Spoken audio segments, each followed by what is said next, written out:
சம்பளி கொள்ளை லாபம் மோடி தானா மோடி தானா மனித குரங்கு தானா குரங்கு கையில் மாலை கிடைச்சா நாடு கூட மிஞ்சாதே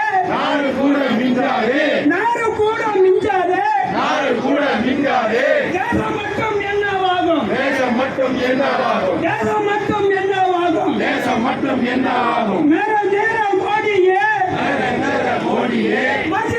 பதில் சொல்லு சும்மாவா கிடைச்சது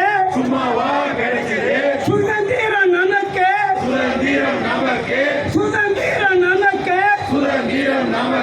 கேடு கட்ட ஆட்சியிலே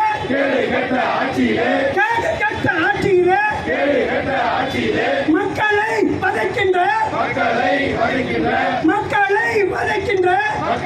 வதைக்கின்ற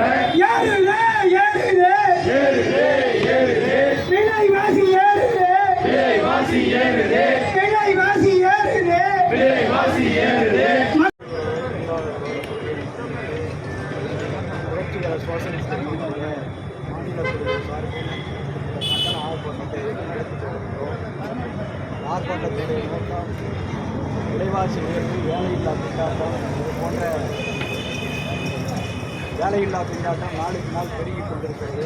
ஆண்டுக்கு 2 கோடி பேருக்கு வேலைவாய்ப்பு உருவாக்கி தருவோம் என்று சொன்ன மோடி அரசாங்கம் வேலைவாய்ப்பை உருவாக்குவதற்கு எந்த விதமான முயற்சியும் எடுக்கவில்லை. அதேபோல் விலைவாசி உயர்வை கட்டுப்படுத்துவதற்கு எந்த விதமான முன்முயற்சியும் மோடி அரசாங்கம் எடுக்கவில்லை. ஜிஎஸ்டியை குறைப்பதன் மூலமாக விலைவாசி குறையும் என்று சொல்லுகிறார்கள். ஆனால் அரிசியினுடைய விலை, பருப்புடைய விலை, உணவுப் பொருட்களுடைய விலை ஒரு ரூபாய் கூட குறையவில்லை. அதேபோல் பெட்ரோல் டீசல் விலையை கட்டுப்படுத்துவதற்கு பதிலாக ஒரே நிலையில் வைத்துக் கொண்டிருக்கிறார்கள்.